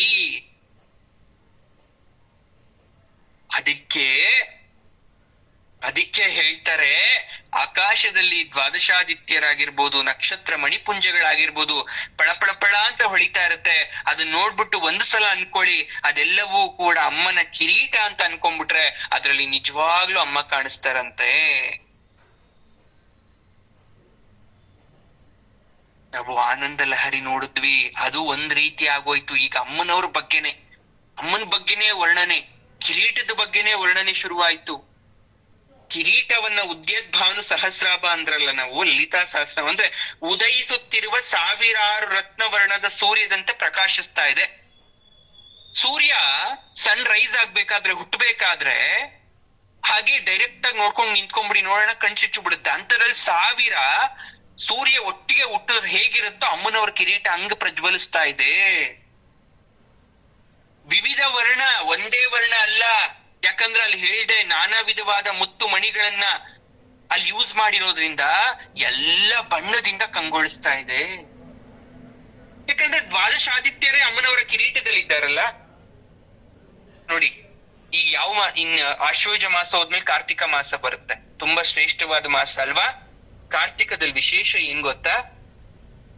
ಅರುಣಕ್ರಾಂತಿ ಗೋಚರ ಆಗತ್ತೆ. ಏನ್ ಗುರುಗಳೇ ಅರುಣಕ್ರಾಂತಿ ಅಂದ್ರೆ, ಕ್ರಾಂತಿ ಅಂದ್ರೆ ಕಾರ್ತಿಕ ಬಹುಳ ಚತುರ್ದಶಿ ಮತ್ತು ಅಮಾವಾಸ್ಯೆ ಸಂಧಿಕಾಲ ಬರುತ್ತೆ. ಆಕಾಶದಲ್ಲಿ ಉಷಕಾಲದ ಸಮಯದಲ್ಲಿ ಅರುಣಕ್ರಾಂತಿ ಅಂತ ಒಂದು ಬರುತ್ತೆ. ಅರ್ಥ ಆಗತ್ತಾ? ಅದು ಟೆಕ್ನಿಕಲ್ ಬೇರೆದಿರುತ್ತೆ. ಸೊ ಅಕಾರ್ಡಿಂಗ್ ಟು ದ ಜ್ಯೋತಿಷ್ ಆಲ್ಸೋ ಅಂಡ್ ಸೈನ್ಸ್ ಎರಡೂ ಕೂಡ ಅದರಲ್ಲಿ ಮಿಕ್ಸ್ಚರ್ ಮಾಡುತ್ತೆ. ಬಟ್ ಇದು ನಮ್ಮ ಪುರಾಣ ಶಾಸ್ತ್ರದಲ್ಲಿ ಶಂಕರಾಚಾರ್ಯರು ಯಾವಾಗ್ಲೂ ಹೇಳ್ಬಿಟ್ಟಿದ್ದಾರೆ. ಆ ಶಾಸ್ತ್ರದಲ್ಲಿ ಹೇಳಿದ್ದಾರೆ, ಒಂದೊಂದು ಮಾಸದಲ್ಲೂ ಒಂದೊಂದು ವಿಶೇಷತೆ. ಇವಾಗ ಧೂಮಕೇತು ಬಂತು, ಹ್ಯಾಲಿ ಧೂಮಕೇತು ಪಾಸ್ ಆಯ್ತು ಅಂತೆಲ್ಲ ತಿಳ್ಕೊಂತೀರಲ್ವಾ. ಅದ್ ಯಾವ ಧೂಮಕೇತು ಎಲ್ಲಿ ಪಾಸ್ ಆಗತ್ತೆ ಅನ್ನೋದು ಆಕಾಶ ಪುಂಜ ನಕ್ಷತ್ರ ಪುಂಜಗಳ ಬಗ್ಗೆ ಎಷ್ಟೋ ಸಾವಿರ ವರ್ಷಗಳ ಹಿಂದೆನೆ ನಮ್ಮ ಜ್ಯೋತಿಷ್ಯ ಪಂಡಿತರು ಬರೆದಿಟ್ಟಿದ್ದಾರೆ.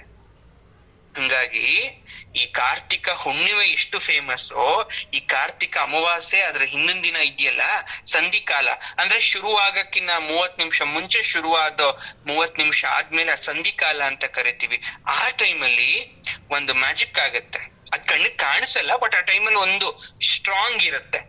ಓಕೆನಾ? ಆ ಟೈಮಲ್ಲಿ ಏನಾದ್ರೂ ನಾವು ಸಿದ್ಧಿ ಮಾಡ್ಕೋಬೇಕು ಅಂದ್ರೆ, ಅಥವಾ ಏನಾದ್ರೂ ವಿಶೇಷವಾದ ಸಂಕಲ್ಪ ಮಾಡ್ಕೋಬೇಕು ಅಂದ್ರೆ ಕೆಲವೊಬ್ರು ಆ ಟೈಮ್ ಕಾಯ್ತಾ ಇರ್ತಾರೆ. ಆ ಟೈಮಲ್ಲಿ ತುಂಬಾ ಚೆನ್ನಾಗಿ ವರ್ಕ್ ಆಗುತ್ತೆ ಅನ್ನೋ ಕಾರಣಕ್ಕೆ ಅಲ್ಲಿ ಆ ಟೈಮಲ್ಲಿ ತುಂಬಾ ಚೆನ್ನಾಗಿ ಪ್ರಾರ್ಥನೆಯನ್ನ ಮಾಡ್ತಾರೆ.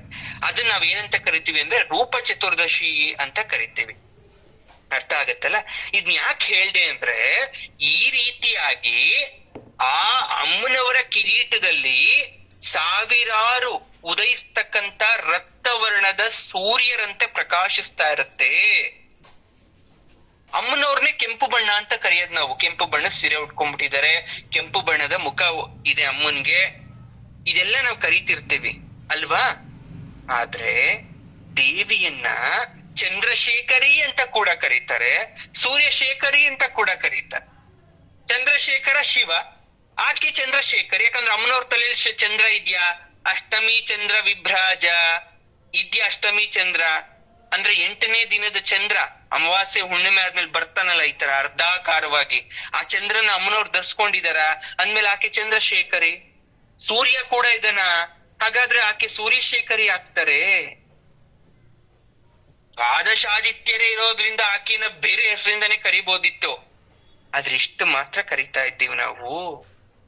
ನೋಡಿ, ಶಿವನ ದೇವಾಲಯದಲ್ಲಿ ಸೂರ್ಯನ ಕಿರಣ ಶಿವಲಿಂಗದ ಮೇಲೆ ಬಿದ್ದಾಗ ಆ ಶಿವಲಿಂಗದ ಮೇಲೆ ಬಿದ್ದು ಪ್ರಸಾರ ಆದ್ರೆ ಆ ಶಿವನನ್ನ ನಾವು ಭಾನುಶೇಖರ ಅಂತ ಕರಿತೀವಿ. ನೋಡಿ, ಏನಂತ ಕರಿತೀವಿ? ಭಾನುಶೇಖರ.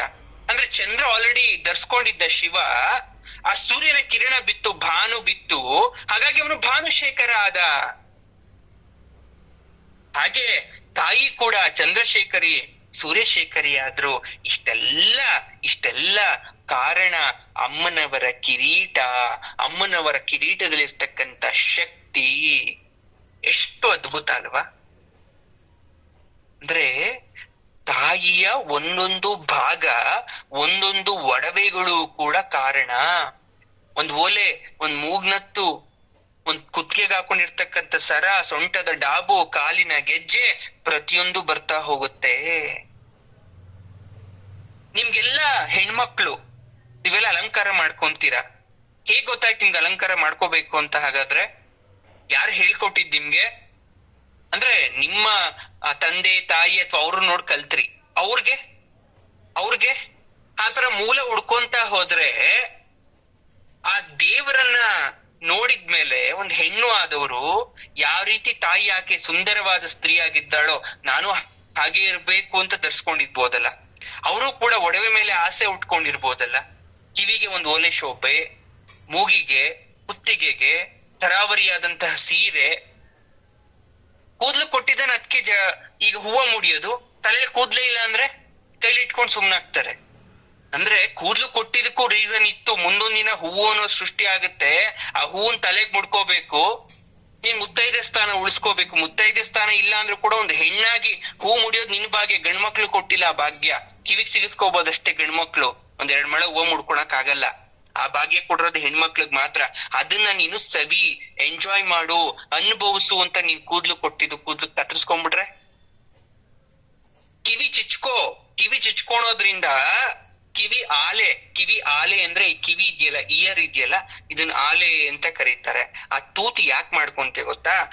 ದೇಹದಲ್ಲಿ ರೋಗ ರುಜಿನ ಬಂದಾಗ, ಆಯ್ತಾ, ಗಂಡು ಮಕ್ಳಿಗೆ ಸ್ವಲ್ಪ ತಡ್ಕೊಳೋ ಶಕ್ತಿ ಇರುತ್ತೆ, ಬಟ್ ಹೆಣ್ಮಕ್ಳಿಗೆ ಸ್ವಲ್ಪ ಸಾಂದ್ರತೆ ಕಡಿಮೆ ಇರುತ್ತೆ ಅದನ್ನ ಸ್ವೀಕರಿಸ್ತಕ್ಕಂಥದ್ದು. ಆಗ ಆ ದೇಹದಲ್ಲಿ ಇರ್ತಕ್ಕಂಥ ಆತ್ಮವನ್ನ ಕೇಳುತ್ತಂತೆ ರೋಗ. ನಾನ್ ಹೇಗೋಗ್ಲಿ, ದೇಹದಿಂದ ಬಂದಾಯ್ತು, ಕಳಿಸ್ಕೊಡ್ಬೇಕು ಅಂದಾಗ ಆಗ ದೇಹದ ಆತ್ಮ ಹೇಳುತ್ತಂತೆ ಕಿವಿ ಆಲೆ ಒಳಗಡೆ ಹೋಗು ಅಂತ. ನೀವ್ ಕಿವಿನೇ ಚುಚ್ಚಲಿಲ್ಲ ಅಂದ್ರೆ ಸರ್ ಅದೆಲ್ಲ ಮೂಢ ನಂಬಿಕೆ, ಹಂಗೆ ಇಟ್ಕೊಳ್ಳಿ. ಬಟ್ ನಮ್ ನಂಬಿಕೆ ಪ್ರತಿಯೊಂದಕ್ಕೂ ಕಾರಣ ಅನ್ನೋದೊಂದು ಇರುತ್ತೆ. ಸೊ ಹಂಗೆ ಅಮ್ಮನವರ ಕಿರೀಟ ಅಂದ್ರೇನೆ ಅಷ್ಟು ವಿಶೇಷತೆ. ನೋಡಿ, ದೇವಸ್ಥಾನಕ್ ಹೋಗ್ತೀರಾ, ಈ ಕಿರೀಟ ಆ ದೇವಿಯ ವಿಗ್ರಹದಲ್ಲೇ ಕೆತ್ತನೆ ಮಾಡಿರ್ತಾರೆ, ಅಮ್ಮನವರ ಇದ್ರಲ್ಲೇ ಕೆತ್ತನೆ ಮಾಡಿರ್ತಾರೆ. ಆದ್ರೆ ಕಿರೀಟನೇ ಕೆತ್ತನೆ ಮಾಡದೆ ಹಾಗೆ ಇರೋದನ್ನ ಇಮ್ಯಾಜಿನ್ ಮಾಡ್ಕೊಳ್ಳಿ, ನೋಡಕ್ ಆಗತ್ತ ಅಮ್ಮನವ್ರನ್ನ? ಏನೋ ಕಳ್ಕೊಂಡಿರೋ ತರ ಆಗುತ್ತೆ. ಒಂದ್ ವಿಗ್ರಹ ಅಂದ್ರೆ ಪ್ರತಿಯೊಂದು ಬೇಕು, ಕೈ, ಕಾಲು, ಕಣ್ಣು, ಮೂಗು, ಆ ನಗೋ ತರ ಫೇಸ್ ಇರುತ್ತೆ ಒಂದೊಂದು ದೇವಸ್ಥಾನದಲ್ಲಿ ದೇವರಿಗೆ. ಇನ್ನೊಂದು ಕಿರೀಟನೇ ತುಂಬಾ ಚೆನ್ನಾಗಿ ಕಾಣಿಸುತ್ತೆ, ಅದು ಆ ದೇವಸ್ಥಾನದ ವಿಶೇಷತೆ ಇರುತ್ತೆ, ಅಥವಾ ದೇವರ ವಿಶೇಷತೆ ಇರುತ್ತೆ ಅಲ್ವಾ. ಹಂಗಾಗಿ ಆ ಕಿರೀಟ ಇದ್ರೇನೆ ಅಮ್ಮನಿಗೆ ಶ್ರೇಷ್ಠ, ಅದನ್ನ ನೋಡಕ್ಕೂ ಅಥವಾ ಅದನ್ನ ನಮ್ಗೆ ಅನುಭವಿಸಕ್ಕೂ ಕೂಡ ಶ್ರೇಷ್ಠ ಆಗತ್ತೆ. ನೋಡಿ, ಅಭಿಷೇಕ ಮಾಡುವಾಗ ತಲೆ ಮೇಲಿಂದ ಮಾಡ್ತೀವಿ, ಕಾಲಿಂದ ಅಭಿಷೇಕ ಶುರು ಮಾಡಲ್ಲ. ಕಿರೀಟದ ಮೇಲೆ ಬಿದ್ದು ಆಮೇಲೆ ದೇಹದ ಎಲ್ಲ ಭಾಗಕ್ಕೂ ಹಾಲು ಮೊಸರು ಅಷ್ಟ ಕುಂಕುಮ ಬೇರೆ ಎಲ್ಲ ಸುಗಂಧ ದ್ರವ್ಯಗಳು ಹೋಗುತ್ತೆ ಅಲ್ವಾ? ಅದಕ್ಕಷ್ಟು ವಿಶೇಷತೆ. ಈ 42ನೇ ಶ್ಲೋಕಕ್ಕೆ ಅವ್ರು ಕಂಪ್ಲೀಟ್ ಆಗಿ ಅಮ್ಮನವರ ಕಿರೀಟದ ಬಗ್ಗೆ ವರ್ಣನೆಯನ್ನ ಮಾಡ್ತಾ ಇದ್ದಾರೆ. ಈ ಶ್ಲೋಕವನ್ನ 45 ದಿನಗಳ ಕಾಲ ಜಪ ಮಾಡ್ಬೇಕು. ಎಷ್ಟು? 1000 ಬಾರಿ ದಿನಕ್ಕೆ. ಇದರ ಫಲ ಏನು ಅಂದ್ರೆ ಮಹೋದರ ವ್ಯಾಧಿ ನಾಶ ಆಗತ್ತೆ. ಅಂದ್ರೆ ಎಂತ ಡಿಫಿಕಲ್ಟ್ ಕಾಯಿಲೆ ಇದ್ರೂ ಕೂಡ ನಾಶ ಅಂತ ಕರೀತಾರೆ. ನಾಶ ಆಗದಿದ್ರು ಕೂಡ ಅದಕ್ಕೆ ಒಂದು ಟೆಂಪರರಿ ಸೊಲ್ಯೂಷನ್ ಅಂತ ಸಿಗ್ಲಿಕ್ಕೂ. ಸೊ ನೈವೇದ್ಯಕ್ಕೆ ಸಕ್ಕರೆ ಇಟ್ರು ಕೂಡ ಸಾಕಾಗತ್ತೆ ಈ ಶ್ಲೋಕ. ಕೆಂಪು ಹೂವಿಂದ ಲಲಿತಾ ಸಹಸ್ರನಾಮ ಹೇಳ್ಕೊಂಡು ಅರ್ಚನೆ ಮಾಡೋದು ಕೂಡ ಆಗತ್ತೆ, ತೊಂದ್ರೆ ಏನಿಲ್ಲ.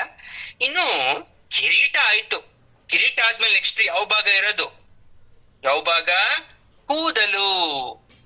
ದೇವಿಯ ಕೇಶಪಾಶಗಳ ವರ್ಣನೆ ಅಮ್ಮನವರದು. ಧುನೋತುಧ್ವಾಂತಂ ನಸ್ತು ಲಿತದ ಲಿತೇಂದಿ ವರವನಂ ಅಂತ ಬರುತ್ತೆ 43ನೇ ಶ್ಲೋಕ. ಎಲ್ಲ ಹೆಣ್ಮಕ್ಳಿಗೂ ಕೂದಲಿನ ಮೇಲೆ ಸ್ವಲ್ಪ ಅಭಿಮಾನ. ಅಂದ್ರೆ ಕೆಲವೊಬ್ಬರಿಗೆ ಅವ್ರ ಕೂದಲು ಅಂದ್ರೇನೆ ಒಂದ್ ರೀತಿಯಾದಂತ ವಿಶೇಷ ಅವ್ರಿಗೆ. ನೋಡಿ, ವಲಮಥನ ಬಲಾರಾತಿಯಾದ ಇಂದ್ರ, ಅವನನ್ನ ವಕಾರ ಬಕಾರದಿಂದ ಕರಿತೀವಿ. ಅರ್ಥ ಆಗತ್ತಾ? ಹೇಳ್ತೀನಿ ಯಾಕೆ ಅಂತ ಕೂಡ ಹೇಳ್ತೀನಿ. ನಿಮ್ ಪ್ರಕಾರ ಕೂದಲು ಚೆನ್ನಾಗ್ ಬರ್ಬೇಕು ಅಂದ್ರೆ ಏನ್ ಮಾಡ್ಬೇಕು? ಎಣ್ಣೆ ಹಾಕ್ಬೇಕು, ಅಥವಾ ಏನೋ ಅದಕ್ಕೆ ಕಂಡೀಷನರ್ ಏನೋ ಸಮಥಿಂಗ್ ಎಲ್ಲ ಹಾಕ್ಬೇಕು ಅಂತ. ಆದ್ರೆ ಇಲ್ಲಿ ಕೇಶದ ಬಗ್ಗೆ ಹೇಳ್ಬೇಕಾದ್ರೆ ಅದರ ಒಳಗುಟ್ಟನ್ನು ಕೂಡ ಹೇಳ್ತಾರೆ. ಯಾಕೆ ಹೆಣ್ಮಕ್ಳು ಕೂದಲು ಬೇಕು, ಅದೆಷ್ಟು ಪವಿತ್ರ, ದೇವ್ರು ಯಾಕೆ ನಿಮ್ಗೆ ಉದ್ದಕ್ಕೆ ಬಿಟ್ಕೊಡಿ ಅಂತ ಸಜೆಷನ್ಸ್ ಕೊಡ್ತಾರೆ, ಅದನ್ನು ಕೂಡ ಹೇಳ್ತಾರೆ. ನೋಡಿ, ಸುಮನಸ ವಂದಿತೆ ಹಾಡ್ ಕೇಳಿದೀರ, ಸುಂದರಿ ಮಾಧವಿ ಅಂತ. ಏನ್ ಸುಮನಸ ಅಂದ್ರೆ ಹೂವು ಅಂತ ಅರ್ಥ. ದೇವಿ ಕೇಶಪಾಶದಲ್ಲಿ ಸುಮನಸವನ್ನ ಧರಿಸ್ಕೊಂಡಿದ್ದಾರೆ ಅಂದ್ರೆ ಪರಿಮಳವಾದಂತ ಹೂವು ಅಷ್ಟೇ ಅಲ್ಲ, ಕಲ್ಪ ವೃಕ್ಷದ ಹೂವನ್ನು ಕೂಡ ಬಿಟ್ಟಿಲ್ಲ ಅಮ್ಮ. ಏನ್ ಸರ್, ತೆಂಗಿನ ಮರದ ಹೂವ? ತೆಂಗಿನ ಮರವನ್ನ ಕಲ್ಪವೃಕ್ಷ ಅಂತ ಕರಿತೀವಿ, ಬಟ್ ಆಕ್ಚುಯಲ್ ಕಲ್ಪವೃಕ್ಷ ಡಿಫ್ರೆಂಟ್ ಮರ ಅದು, ಆಯ್ತಾ? ಸೊ ಅದು ಬೇರೆ ರೀತಿಯಾದಂತದ್ದೇ ಇದೆ. ಕಲಿಯುಗದ ಕಲ್ಪವೃಕ್ಷ ತೆಂಗಿನ ಮರ, ಬಟ್ ದೇವಲೋಕದ ಕಲ್ಪವೃಕ್ಷ ಬೇರೆ. ಅರ್ಥ ಆಗ್ತಾ ಇದ್ಯಾ? ನೋಡಿ, ಇಂದ್ರ ಏನ್ ಮಾಡ್ತಾನೆ, ಬಲಾಸುರನನ್ನ ಕೊಲ್ತಾನೆ. ಆ ಬಲಮಥನನ್ನ ಕೊಂದಿರೋದ್ರಿಂದ ಇವನನ್ನ ಬಲಮಥನ ಅಂತ ಕರಿತೀವಿ, ಇಂದ್ರನನ್ನ. ಆಗ್ತಾ ಇದ್ಯಾ? ಇಲ್ಲಿ ಇಂದ್ರನ ಹೆಸರು ಯಾಕೆ ಬಂತು ಅಂದ್ರೆ, ಈ ಬಲಾಸುರ ಅಂತಕ್ಕಂಥವನು ಬಲಿಚಕ್ರವರ್ತಿಯ ಸೇನಾಧಿಪತಿ. ಈ ಬಲಿಚಕ್ರವರ್ತಿ ಜೊತೆ ಇಂದ್ರ ಯುದ್ಧ ಮಾಡ್ತಾನೆ. ಯುದ್ಧ ಮಾಡಿದಾಗ ಈ ಬಲಾಸುರನನ್ನ ಇಂದ್ರ ಕೊಲ್ತಾನೆ. ಅಂದ್ರೆ ಬಲಿಚಕ್ರವರ್ತಿ ಡೈರೆಕ್ಟ್ ಆಗಿ ಬರಲ್ಲ ಯುದ್ಧಕ್ಕೆ, ಮೊದ್ಲು ಅವನನ್ನ ಒಂದು ಸೇನಾಧಿಪತಿ ಅಥವಾ ಅವನ ಕಡೆ ಇರ್ತಕ್ಕಂಥ ಒಬ್ಬ ನಾಯಕನನ್ನ ಕಳಿಸ್ತಾನೆ. ಅವನೇ ವಲಾಧಿಪತಿ, ಅಂದ್ರೆ ವಲಾಸುರ. ಅವನನ್ನ ಸಾಯಿಸ್ಬಿಡ್ತಾನೆ. ಅವನನ್ನ ಸಾಯಿಸಿರೋದ್ರಿಂದ ಇಂದ್ರನ್ಗೆ ವಲಮತ ಅಥವಾ ಬಲಮತ ಅಂತ ಹೆಸರು ಬರುತ್ತೆ. ಇಲ್ಲಿ ಯಾಕೆ ಈ ವಲ ಮತ ಅಥವಾ ಬಲಾಸುರನನ್ನ ನೆನ್ಪು ಮಾಡ್ಕೊಂಡಿದ್ದಾರೆ ಅಂದ್ರೆ, ಯಾವ ತರ ನಮ್ಮ ಹೃದಯದಲ್ಲಿ ನಮ್ಮ ತಲೆಯಲ್ಲಿರ್ತಕ್ಕಂಥ ಕೂದಲಿನ ಸಂಖ್ಯೆ ಎಣ್ಸಕ್ ಸಾಧ್ಯ ಇಲ್ವೋ, ಅದೇ ತರ ಮನಸ್ಸಲ್ಲಿ ಆಸೆ ಅನ್ನೋದು ನಿರಂತರವಾಗಿ ಹುಟ್ಟತಾ ಇರುತ್ತೆ. ಅದು ಎಂಡ್ಲೆಸ್ಸು. ನೋಡೋಣ ಗುರುಗಳೇ, ನಂಗೆ ಏನು ಆಸೆ ಇಲ್ಲ ಅಂತ ಹೇಳ್ಬಿಡಿ, ಹೇಳ್ಬಾರ್ದು. ಆರೋಗ್ಯನೂ ಬೇಕು ಅಂತ ಕೇಳ್ಕೋಬಾರ್ದು ನೀವು. ಊಟ ಬೇಕು ಅಂತ ಕೇಳ್ಬಾರ್ದು, ನಿದ್ದೆ ಬೇಕು ಅಂತ ಕೇಳ್ಬಾರ್ದು, ನೀರ್ ಬೇಕು ಅಂತ ಕೇಳ್ಬಾರ್ದು. ಎಲ್ಲ ಏನಾದ್ರೂ ಒಂದು ಕೋರಿಕೆ ಅನ್ನೋದು ಇದ್ದೇ ಇರುತ್ತೆ. ಅದೇ ತರ ರಾಕ್ಷಸರು ಕೂಡ ಹಿಂದೇನೂ ಇದ್ರು ಕೂಡ ಕಲಿಯುಗದಲ್ಲೂ ನಮ್ಮೊಳಗಡೆನೆ ನಮ್ ಜೊತೆನೆ ರಾಕ್ಷಸರು ಅನ್ನೋರು ಇದ್ದಾರೆ. ಯಾವ ರೀತಿ ಅವ್ರನ್ನ ನೀವು ತಡಿಯಕ್ ಸಾಧ್ಯ ಇಲ್ವೋ, ಅವ್ರ ಜೊತೆನೆ ಬದುಕಿ ನಮ್ ಬದುಕನ್ನ ಕೊನೆಗಳಿಸ್ಬೇಕು. ಅದೇ ತರ ಕೂದ್ಲು ಅಂತಕ್ಕಂಥದ್ದು ಕೋಟಿಯಷ್ಟು, ಅದನ್ನ ನೀವು ಲೆಕ್ಕ ಹಾಕಕ್ ಆಗಲ್ಲ. ಇನ್ಫಿನಿಟಿ, ಅದನ್ನ ಕೂಡಕ್ಕೂ ಕಳಿಯಕ್ಕೂ ಆಗಲ್ಲ. ಕಾರ್ಗತ್ತಲಿನೊಡನೆ ಕಣ್ಣೇದಿಲೆಗಳೊಡನೆ ಮರಿದುಂಬಿಗಳ ಗುಂಪಿನೊಡನೆ ಕೇಶಪಾಶಗಳನ್ನ ಹೋಲಿಸ್ತಾರೆ. ನಿಮ್ ಕೂದಲನ್ನ ಕಂಪೇರ್ ಮಾಡ್ಬೇಕು. ಹೇಗ್ ಕಂಪೇರ್ ಮಾಡ್ತೀರಾ? ದಟ್ಟವಾಗಿ ಬೆಳೆದಿದೆ ಅಂತೀರಾ? ಅದೇನ್ ಕಾಡ ಅದು ದಟ್ಟವಾಗಿ ಬೆಳಿಲಿಕ್ಕೆ? ಅದು ಅದನ್ನ ಇಲ್ಲಿ ವರ್ಣನೆ ಮಾಡ್ತಾರೆ ನೋಡಿ, ಎಷ್ಟು ಬ್ಯೂಟಿಫುಲ್ ಆಗಿ ವರ್ಣನೆ ಮಾಡ್ತಾರೆ. ಕಾರ್ಗತ್ತಲು ಅಂದ್ರೆ ಅಂಧಕಾರ, ಅಂದ್ರೆ ಡಾರ್ಕ್ನೆಸ್. ಕೂದಲೊಳಗಡೆ ಏನಿರುತ್ತೆ ಫುಲ್ಲು, ಒಳಗಡೆ ಎಂಟ್ರಿ ಆದ್ರೆ ಫುಲ್ಲು ಕಚ್ಚಾಗಿರುತ್ತೆ, ಕಪ್ಪಾಗಿರುತ್ತೆ. ಅಜ್ಞಾನ ಅಂಧಕಾರ ಅಂತ ಕರಿತೀವಿ ಅದನ್ನ. ಆ ಕಾರ್ಗತ್ತಲು ಏನು? ನಿಮ್ಮ ಅಜ್ಞಾನ. ದುಂಬಿ ಅಂತ ಕರೆದೆ. ದುಂಬಿ ಅಂದ್ರೇನು? ನಿಮ್ಮ ಅತಿ ಚಂಚಲತೆ. ಯಾವತ್ತು ದುಂಬಿ ಕೂಡ ಮತ್ತಷ್ಟು ಜೇನನ್ನು ಸಂಗ್ರಹಿಸ್ಬೇಕು ಅಂತ ಕಷ್ಟ ಪಡ್ತಾ ಇರುತ್ತೆ, ಸಾಕು ಅಂತ ಅದಕ್ಕೆ ಅನ್ಸಲ್ಲ. ಅದೇ ತರ ಅತಿ ಚಂಚಲತೆ ಇರುತ್ತೆ. ಕನ್ನೈದಿಲೆ ಅಂದ್ರೆ ಈ ಕಡೆ ಹಗ್ಲೂ ನೋಡಕ್ಕಾಗಲ್ಲ, ಬೆಳಕುನು ನೋಡಕ್ಕಾಗಲ್ಲ.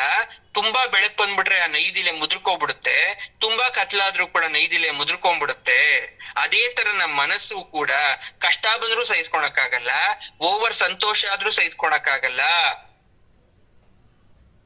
ಗುರುಗಳೇ, ತಲೆ ಅಂದ್ರಿ ಕೂದ್ಲು ಅಂದ್ರಿ ಏನೇನು ಹೇಳ್ತಾ ಇದ್ದೀರಲ್ಲ, ನಾವು ತಿಳ್ಕೊಂಡಿರೋ ಕೂದ್ಲು ಬೇರೆ. ಇಲ್ಲಿ ಆ ಕೂದಲಿನ ವಿಶೇಷತೆಯನ್ನ ಅರ್ಥ ಮಾಡ್ಕೊಳ್ಳಿ ನೀವೆಲ್ಲ.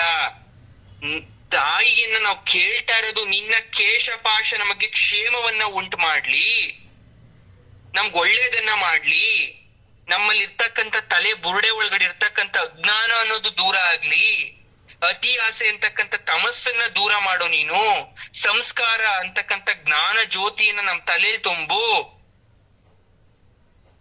ಹಾಗೆಲ್ಲ ಒಳ್ಳೇದಾಗತ್ತೆ. ಕೂದ್ಲು ಉದ್ರದೇ ಇರಕ್ ಸೀಕ್ರೆಟ್ ಹೇಳ್ತಾರೆ, ಏನ್ ಗೊತ್ತಾ? ಅತಿ ಆಸೆ ಕಡಿಮೆ ಮಾಡ್ಕೊಳ್ಳಿ, ಅಜ್ಞಾನ ಕಡಿಮೆ ಮಾಡ್ಕೊಳ್ಳಿ, ಮುಖದ ಮೇಲೆ ನಗು ಇಟ್ಕೊಳ್ಳಿ, ಕೂದ್ಲು ಚೆನ್ನಾಗಿರುತ್ತೆ. ನೋಡಿ, ಸಿಂಪಲ್ ರೆಮಿಡಿ. ಬಟ್ ಆಗಲ್ವೇ? ಟೆನ್ಷನ್ ಇಂದ ಕೂದಲು ಉದುರುತ್ತಂತೆ, ಹಾರ್ಮೋನ್ ಇಂಬ್ಯಾಲೆನ್ಸ್ ಇಂದ ಕೂದಲೆಲ್ಲ ಉದುರುತ್ತಂತೆ.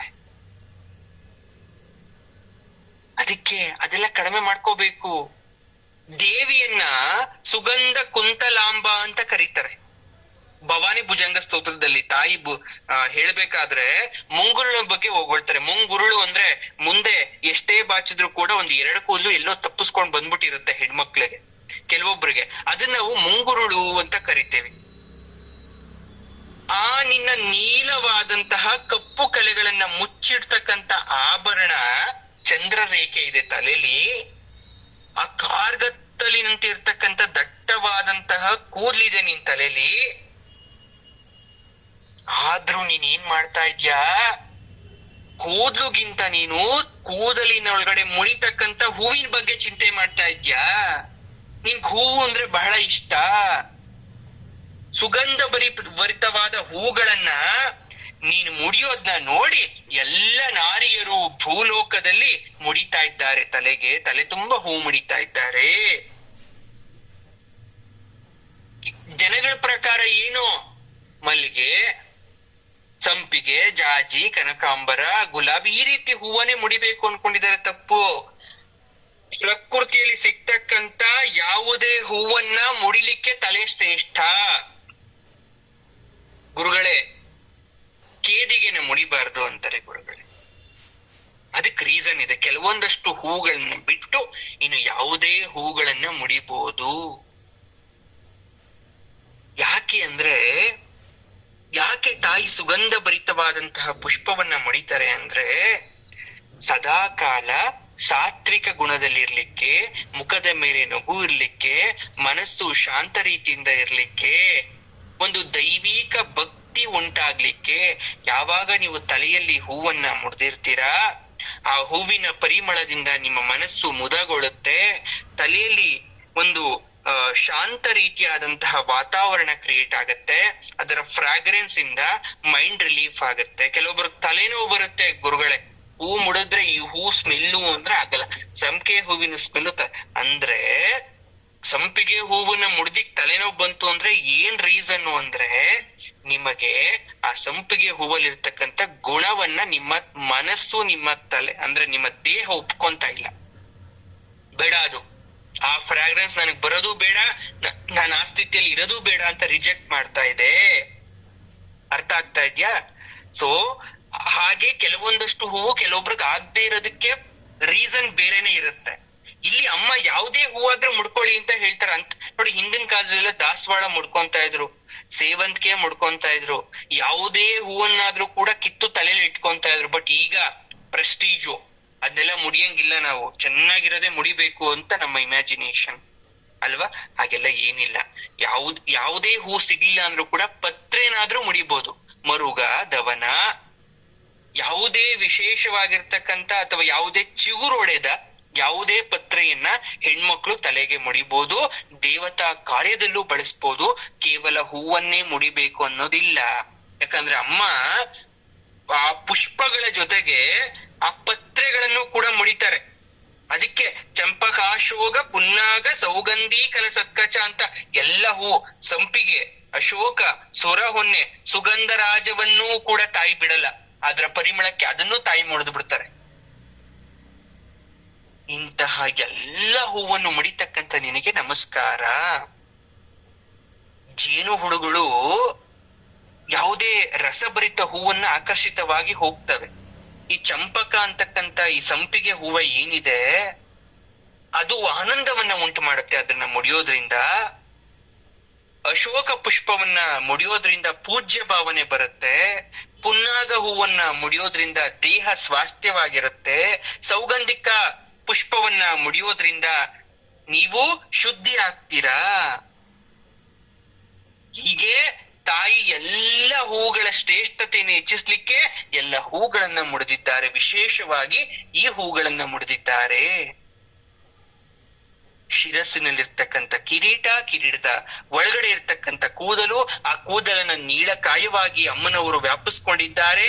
ಆ ಕಲಾ ಸ್ವರೂಪಿಣಿಯಾಗಿ ಕಾಣಿಸ್ತಾ ಇದ್ದಾರೆ. ಜೊತೆಗೆ ವಿಶೇಷವಾದಂತಹ ಪುಷ್ಪಗಳನ್ನ ಆನಂದಮಯ ಕೋಶದ ರೀತಿ ಮುರ್ಕೊಂಡಿದ್ದಾರೆ. ಅಂದ್ರೆ ಆನಂದವಾಗಿರ್ತಕ್ಕಂಥದ್ದು. ಭ್ರಮರ ಕುಂತಲಾಂಬ, ನೀಲ ಕುಂತಲಾಂಬ, ಕುಂತಲಾಂಬ, ಅಂಜನ ಕುಂತಲಾಂಬ, ಸುಗಂಧ ಕುಂತಲಾಂಬ ಅಂತೆಲ್ಲ ತ್ರಿಶತಿ ಓದಿದ್ರೆ ನಿಮ್ಗೆಲ್ಲ ಬಂದಿರುತ್ತೆ. ಏಲಾ ಸುಗಂಧಿ ಚಿಕುರ ಅಂತ ಕೂಡ ವರ್ಣಿಸಿದ್ದಾರೆ. ಅದ್ರ ಅರ್ಥ ಏನ್ ಗೊತ್ತಾ? ಅಮ್ಮ ಇಂತಿಂತ ಪುಷ್ಪಗಳನ್ನೆಲ್ಲ ಧರಿಸ್ಕೊಂಡಿದ್ದಾರೆ ಅಂತ ಅರ್ಥ ಆಗುತ್ತೆ. ಇಷ್ಟೆಲ್ಲ ಆಯ್ತು. ಇನ್ನೊಂದು ಹೇಳ್ಬಿಡ್ತೀನಿ. ಯಾವ ಹೆಣ್ಣು ತನ್ನ ಕೇಶ ಪಾಶವನ್ನ ನೀಲವಾಗಿ ಬಿಟ್ಟಿರ್ತಾರೆ, ಅಂದ್ರೆ ಉದ್ದಕ್ಕೆ ಬಿಟ್ಟಿರ್ತಾರೆ, ಬಹಳ ಚೆನ್ನಾಗಿ ಅದನ್ನ ಕಾಪಾಡ್ಕೊಂಡಿರ್ತಾರೆ, ಅದನ್ನ ಕತ್ತರಿಸಲ್ಲ, ಅಂತವರ ಗಂಡನ ಆಯಸ್ಸು ದೀರ್ಘಾಯುಷ್ಯವಾಗಿರುತ್ತೆ. ಹಾಗಾಗಿ ಹೆಣ್ಮಕ್ಳು ಕೂದಲನ್ನ ಬಿಡ್ಬೇಕು. ಕೇಶಪಾಶ ಎಷ್ಟು ಉದ್ದ ಇರುತ್ತೋ ಪತಿ ಆಯುಷ್ಯ ಅಷ್ಟು ದೀರ್ಘವಾಗಿರುತ್ತೆ ಅಂತ ನಾನ್ ಹೇಳ್ತಾ ಇಲ್ಲ, ಅಂಗ ಸಾಮುದ್ರಿಕಾ ಶಾಸ್ತ್ರ ಹೇಳುತ್ತೆ. ತಲೆಯಿಂದ ಹಿಡಿದು ಹಿಮ್ಮಡಿ ತನಕ ಕೇಶ ಬೆಳೆಸ್ತಿದ್ರಂತೆ ಋಷಿ ಪತ್ನಿಯರು. ಹಾಗಾಗಿ ಋಷಿಯವರೆಲ್ಲ 100 ವರ್ಷ 150 ವರ್ಷ ಡಬಲ್ ಸೆಂಚುರಿ ಹೊಡೆದಿರೋರು ಇದ್ರು. ದೀರ್ಘಕೇಶಿನಿ ಅಂತ ಕರೀತಿದ್ರು ಅಂತವ್ರನ್ನ. ಯಾಕಂದ್ರೆ ಪತಿ ದೀರ್ಘಾಯು ಆಗ್ತಾರೆ ಅಂತ ವಾಲ್ಮೀಕಿ ರಾಮಾಯಣದಲ್ಲಿ ವಾಲ್ಮೀಕಿ ಒಂದ್ ಕಡೆ ಬರೀತಾರೆ. ದೀರ್ಘ ಶಿರೋಜ ಭಾಮಿನಿ ಕಾಮಪ್ರದಾಯಿನಿ ಅಂತ ಒಂದು ಶಾಸ್ತ್ರ ಇದೆ. ಅದ್ರಲ್ಲಿ ಆ ಕೋರಿಕೆಗಳ ನೆರವೇರೋದಕ್ಕೋಸ್ಕರ ಕೂಡ ಕೂದಲನ್ನ ಉದ್ದಕ್ಕೆ ಬಿಡ್ಬೇಕು ಅಂತ ಬರೀತಾರೆ. ಈ ರೀತಿಯಾಗಿ ಕೂದಲು ಬಗ್ಗೆನೆ ಒಂದು ಶಾಸ್ತ್ರ. ಅಂದ್ರೆ ಮಾಡರ್ನೈಸ್ ಆಗ್ಬೇಕು, ನಾವು ಕಾಲಕ್ಕೆ ತಕ್ಕಂತೆ ಬದಲಾಗ್ಬೇಕು. ಆದ್ರೆ ನಮ್ಮ ದೇಹದ ಅಂಗಾಂಗಗಳನ್ನೇ ಕತ್ತರಿಸ್ಕೊಳ್ಳೋಷ್ಟು ಹೋಗ್ಬಾರ್ದು. ಮೂಗ್ ಚೆನ್ನಾಗಿಲ್ಲ ಅಂತ ಮೂಗ್ ಕತ್ತರಿಸ್ಕೊಬಿಡೋದು, ಕಣ್ ಚೆನ್ನಾಗಿಲ್ಲ ಅಂತ ಕಣ್ಣನ್ನೇ ಟ್ವಿಸ್ಟ್ ಮಾಡಿಸ್ಬಿಡೋದು, ಕೂದಲು ತುಂಬಾ ಉದ್ದ ಹೋಯ್ತು ಅಂತ ಅದನ್ನ ಕತ್ತರಿಸ್ಬಿಡೋದು, ಅಮಾವಾಸ್ಯೆ ದಿನ ಕಟ್ ಮಾಡಿದ್ರೆ 2 ಕಿಲೋಮೀಟರ್ ಬೆಳೆಯುತ್ತೆ ಅಂತ ಕಟ್ ಮಾಡಿಸೋದು, ಹೀಗೆಲ್ಲ ಮಾಡ್ಬಾರ್ದು. ಯಾರು ಪದೇ ಪದೇ ಕೂದಲನ್ನ ಕತ್ತರಿಸ್ತಿರ್ತೀರ, ಮನೆಯಲ್ಲಿ ಅಶಾಂತಿ, ಸಂಸಾರದಲ್ಲಿ ಬಿಡುಕು, ಪತಿಗೆ ಅನಾರೋಗ್ಯ ಸಮಸ್ಯೆ ಎದುರಾಗತ್ತೆ. ಪ್ರಕೃತಿ ತಕ್ಕಂತೆ ಅದಷ್ಟು ಕದೆ ಉದುರುತ್ತವೆ, ಅದಷ್ಟು ಕದೆ ಬೆಳೀತವೆ. ತುಂಬಾ ಕೂದಲು ಉದುರುತ್ತಿದೆ ಅಂತ ಟೆನ್ಷನ್ ಮಾಡ್ಕೋಬಾರ್ದು. ಆ ಕೂದಲಿನ ಆಯುಷ್ಯ ಇದ್ದಷ್ಟು ಅದು ಉದ್ರಿ ಮತ್ತದು ಬೆಳೆಯುತ್ತೆ. 90 ವರ್ಷ ಆದ್ರೂ ಕೂಡ 1 ಕಿಲೋಮೀಟರ್ ಕೂದಲು ಬೇಕು ಅಂದ್ರೆ ಇರಲ್ಲ, ಅದ್ರದ್ದು ಮುಗಿಯುತ್ತೆ, ಲೈಫ್ ಸ್ಪ್ಯಾನ್ ಅನ್ನೋದು ಮುಗಿಯುತ್ತೆ. ಹಾಗೆ 25 ವರ್ಷಕ್ಕೆ ಕೂದಲು ಇಷ್ಟೇ ಅಂತಾನು ಚಿಂತೆ ಪಡ್ಬೇಕಾಗಿಲ್ಲ. ಅದ್ ಎಷ್ಟು ಬರ್ಬೇಕು ಅಂತಿರುತ್ತೋ ಅಷ್ಟು ಬರುತ್ತೆ. ನೀವ್ ಯಾವ್ದೇ ಹೇರ್ ಆಯಿಲ್ ಸೆರಮ್ ಯೂಸ್ ಮಾಡಿದ್ರು ಅಷ್ಟೇನೆ, ಅಕ್ಕಿ ಪಿಕ್ಕಿ ಆಯಿಲ್ ಹಾಕ್ಬಿಟ್ರು ಅಷ್ಟೇನೆ. ಅರ್ಥ ಆಗತ್ತಾ? ಆದ್ರೆ ಗೊತ್ತಿದ್ದು ಕಟ್ ಮಾಡೋದು ತಪ್ಪು. ಅರ್ಥ ಆಗ್ತಾ ಇದೆಯಲ್ಲ? ಈಗ ದೇವಸ್ಥಾನಕ್ಕೆ ಹರಕೆ ಹೊತ್ಕೊಬಿಟ್ಟಿರ್ತೀರಾ, ಹೂ ಮುಡಿ ತೆಗಿಸ್ತೀನಿ ಅಂತ. ಏನ್ ಮಾಡ್ತಾರೆ, ಪಂಚಮುಡಿ ತೆಗಿಸ್ತೀನಿ ಅಂತ ಅನ್ಕೊಂಡಿರ್ತಾರೆ. ಅವಾಗ ಸ್ವಲ್ಪ ಕೊಡ್ತಾರೆ, ಅದು ತಪ್ಪಿಲ್ಲ. ಇಲ್ಲ ಗುರುಗಳೇ ಪೂರ್ತಿ ಕೊಡ್ಬೇಕು ಅನ್ಕೊಂತೆ ಕೊಡಿ, ಮತ್ತೆ ಬರುತ್ತೆ, ಏನ್ ತೊಂದ್ರೆ ಏನಿಲ್ಲ. ಆದ್ರೆ ಕೂದಲಿನ ಬಗ್ಗೆ ತುಂಬಾ ವ್ಯಾಮೋಹ ಇರೋದು ಕೆಟ್ಟದ್ದು, ಅರ್ಥ ಮಾಡ್ಕೊಬಿಡಿ. ಕೆಲವೊಬ್ರು ತುಂಬಾ ಅತಿಯಾದ ವ್ಯಾಮೋಹ ಇರುತ್ತೆ, ಅದು ತಪ್ಪು. ಪ್ರಕೃತಿ ಸಹಜವಾಗಿ ನಿಮಗೆ ಏನದು ಬರ್ಬೇಕೋ ಬಂದೇ ಬರುತ್ತದು.